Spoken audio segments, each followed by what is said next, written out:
ഒരു KSU നേതാവിന്റെ ഒരു ജനാധിപത്യ പ്രതിഷേധം നടത്തിയതിന്റെ പേരിൽ ഒരു KSU നേതാവിന്റെ വീട്ടിലേക്ക് ഉഗ്ര സ്ഫോടന ശേഷിയുള്ള ബോംബ് എറിഞ്ഞ് അപകടമുണ്ടാക്കാൻ ശ്രമിച്ചവരെ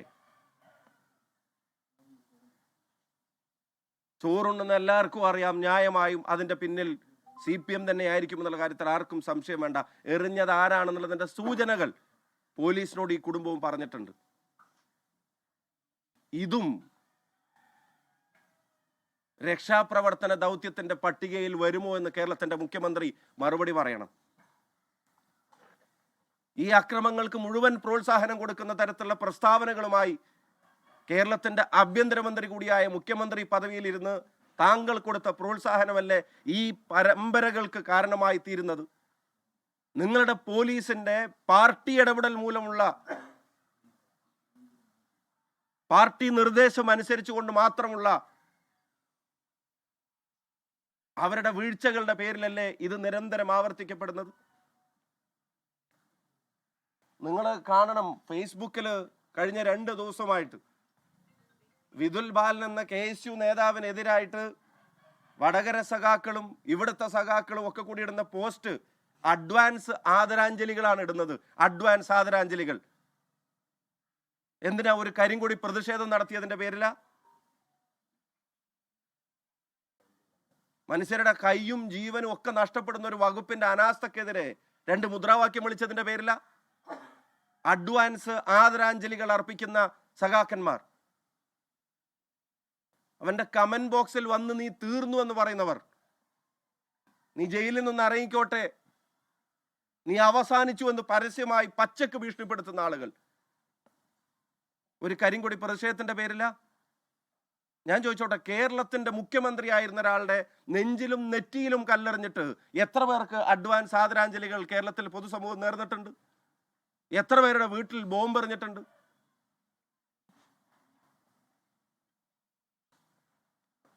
പരമ്പരകൾ എന്ന് ഞങ്ങൾ വെറുതെ പറയുന്നതല്ല.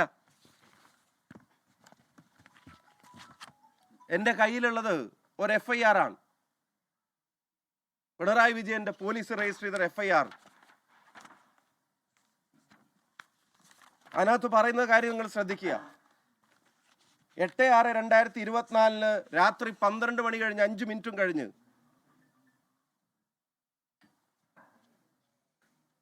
ബാലൻ എന്ന് പറയുന്ന, ബാബു എന്ന് പറയുന്ന, മുതുവീട്ടിൽ ബാബു എന്ന് പറയുന്ന കോൺഗ്രസ് നേതാവിന്റെ, മുതുവീട്ടിൽ വിഷ്ണു എന്ന് പറയുന്ന ഇപ്പോഴത്തെ പഞ്ചായത്ത് മെമ്പറിന്റെ വീട്ടിൽ, നിങ്ങൾ അതിലേക്ക് FIR-ൽ പറയുന്നതാണ്, കരുവഞ്ചേരി എന്ന സ്ഥലത്തെ മുതുവീട്ടിൽ എന്ന വീട്ടിലേക്ക് ബൈക്കിലെത്തിയ DYFI പ്രവർത്തകരായ 1 മുതൽ 2 കൂടിയ പ്രതികൾ വീട്ടുമുറ്റത്തേക്ക് അതിക്രമിച്ചു കയറി കൈവശം വെച്ച സ്ഫോടക വസ്തു വീടിന്റെ മുകൾ നിലയിലേക്ക് എറിഞ്ഞതിന്റെ പേരിൽ രജിസ്റ്റർ ചെയ്ത FIR. ചെറിയ കുട്ടിയടക്കം കിടന്നുറങ്ങുന്ന ഒരു വീട്ടിലേക്ക് രാത്രി 12 മണി കഴിഞ്ഞ് ബോംബ് എറിഞ്ഞതിന്റെ പേരിൽ ഈ പോലീസ് രജിസ്റ്റർ ചെയ്ത FIR-ൽ ഇന്നേ വരെ ഒരു പ്രതിയെങ്കിലും അറസ്റ്റ് ചെയ്യാൻ പിണറായി വിജയന്റെ പോലീസ് ഇതുവരെ മെനക്കെട്ടിട്ടുണ്ടോ? ഒരാളെയെങ്കിലും നിയമത്തിന്റെ മുമ്പിൽ കൊണ്ടുവന്നിട്ടുണ്ടോ? 2, കക്കട്ടിൽ RMP നേതാവായിരുന്ന പൊക്കൻ എന്ന് പറയുന്ന സഖാവിന്റെ വീട്ടിലേക്ക് കുഞ്ഞു കുട്ടികളടക്കമുള്ള കുടുംബം വിറങ്ങലിച്ച് നിന്ന് പേടിച്ച് കട്ടിലിന്റെ അടിയിൽ ഒളിച്ചു നിൽക്കേണ്ട അവസ്ഥയിലേക്ക് വരുന്ന തരത്തിൽ സ്ഫോടക വസ്തു എറിഞ്ഞ് ചില്ലുകൾ തകർന്ന് അതിനകത്തേക്ക് പോയി വലിയ പ്രകമ്പനം സൃഷ്ടിച്ച ആളുറങ്ങുന്ന വീടുകളിലേക്കും മുറികളിലേക്കും എറിഞ്ഞിട്ട് ഒരാളെങ്കിലും അറസ്റ്റ് ചെയ്യാൻ, ഒരാൾക്കെതിരെങ്കിലും നിയമ നടപടി സ്വീകരിക്കാൻ പിണറായി വിജയൻ ആഭ്യന്തരമന്ത്രിയായിട്ടുള്ള പോലീസ് തയ്യാറായിട്ടുണ്ടോ? 3, മൊകേരിയിലെ വനിതാ ലീഗ് നേതാവ് സാജിദയുടെ വീട്ടിലേക്ക് ഇതുപോലെ ബോംബെറിഞ്ഞിട്ട് പാനൂർ പോലീസ് സ്റ്റേഷനിൽ പരാതി കൊടുത്തിട്ട് ഒരു നടപടിയെടുക്കാൻ പോലീസ് തയ്യാറായിട്ടുണ്ടോ? ഇപ്പൊ കോൺഗ്രസ്, ലീഗ്, RMP, UDF പ്രവർത്തകരുടെ വീടുകളിലേക്ക് നിരന്തരം ഇവിടെ ബോംബെറിഞ്ഞിട്ട് അതിൽ ഒരാളെയെങ്കിലും അറസ്റ്റ് ചെയ്യാതെ ആ ബോംബെറിഞ്ഞതിന് പിന്തുണയുമായി നിന്ന പോലീസിന്റെ, അതിന് നിർദ്ദേശം കൊടുത്ത CPM-ന്റെ, അതിന്റെ തലപ്പത്തിരിക്കുന്ന ആഭ്യന്തര വകുപ്പ് മന്ത്രിയുടെ കെടുകാര്യസ്ഥതയോടെയാണ് ഇപ്പൊ ഇതാ വീണ്ടും ഒരു വീട്ടിലേക്കും കൂടെ ബോംബെറിഞ്ഞിട്ട് ആളുകളെ അപായപ്പെടുത്താൻ CPM-ന്റെ ക്രിമിനലുകൾ ശ്രമിക്കുന്നത്. എന്താ ഈ പ്രദേശത്തെ പോലീസിന്റെ പണി? നിങ്ങൾക്കറിയാം പേരാമ്പ്രയിലെ ഇൻസിഡന്റ്. പോലീസിന്റെ പണി എന്താ? പോലീസ് CPM-ന്റെ അക്രമങ്ങളുടെ പോഷക സംഘടനയായിട്ടാണ് ഇവിടെ പ്രവർത്തിക്കുന്നത്. DYFI-യും SFI-യും CIT-യും എന്നൊക്കെ പറയുന്ന പോലെയാണോ ഈ മേഖലയിലെ പോലീസിന്റെ ഉത്തരവാദിത്തം? നിങ്ങളിട്ട FIR ആണ്. ഇനി അത് പോട്ടെ, ഈ വിതുൽ എന്ന് പറയുന്ന KSU നേതാവ്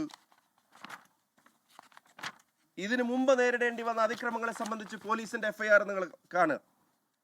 29/1/2025 രാത്രി 1:30 ഈ ഇരുട്ടിന്റെ സന്തതികളായ ക്രിമിനൽ സംഘങ്ങൾ നടത്തുന്ന അതിക്രമങ്ങൾ. രാത്രി 1:30 അന്യായക്കാരനും സുഹൃത്തുക്കളും ധർമ്മടാംശം പാലയാട് എന്ന സ്ഥലത്ത് വിനോദൻ എന്നയാളുടെ വീടിന്റെ 2ാം നിലയിൽ പേയിങ് ഗസ്റ്റായി താമസിച്ചു വരുന്ന മുറിയിലേക്ക് 8ഓളം വരുന്ന പ്രതികൾ കുറ്റം ചെയ്യണമെന്ന ഉദ്ദേശത്തോടെ കരുതലോടും കൂടി മാരകായുധങ്ങളുമായി അതിക്രമിച്ചു കടന്ന് അന്യായക്കാരനെ ഇരുമ്പ് വടി കൊണ്ടും മരവടി കൊണ്ടും കൈക്കും കാലിനും അടിക്കുകയും പൽചക്രം കൊണ്ട് ഘടിപ്പിച്ച ഇരുമ്പ് വടി കൊണ്ട് തലക്കടിച്ചത് കൈകൊണ്ട് തടുത്തതിൽ കൈക്ക് പരിക്ക് പറ്റുകയും കൈകൊണ്ട് തടുത്തില്ലായിരുന്നെങ്കിൽ തലക്കടി കൊണ്ട് മരണം വരെ സംഭവിക്കുമായിരുന്നു എന്ന് പിണറായി വിജയന്റെ പോലീസ് ഇട്ട FIR-ൽ പറയുന്നതാ. ഈ വീട്ടിലെ അതുൽ എന്ന് പറയുന്ന ഒരു KSU-കാരൻ, വിതുൽ ബാലൻ എന്ന് പറയുന്ന ഒരു KSU-കാരൻ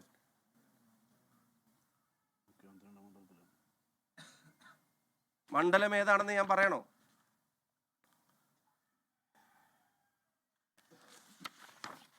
ഇനി പാർട്ടി സെക്രട്ടറിയോട് ചോദ്യം. ഇല്ലാത്ത അക്രമത്തിന്റെ പേരിൽ പാർട്ടി ഓഫീസുകൾക്ക് തീയിടുന്നു, പാർട്ടി ഓഫീസുകൾ തകർക്കുന്നു, സ്തൂപകൾ തകർക്കുന്നു.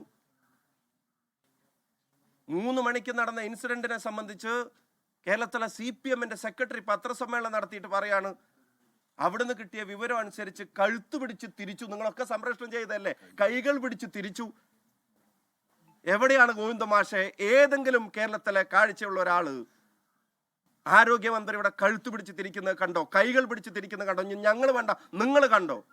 ലോകത്തെവിടെയായാലും ഏത് സമയത്തും 24 വാർത്തകളും ഓഗ്മെന്റഡ് റിയാലിറ്റി പാക്കേജുകളും എക്സ്പ്ലെയിനറുകളും വിശദമായി കാണാൻ ഞങ്ങളുടെ YouTube ചാനൽ നിങ്ങൾക്ക് സബ്സ്ക്രൈബ് ചെയ്യാം.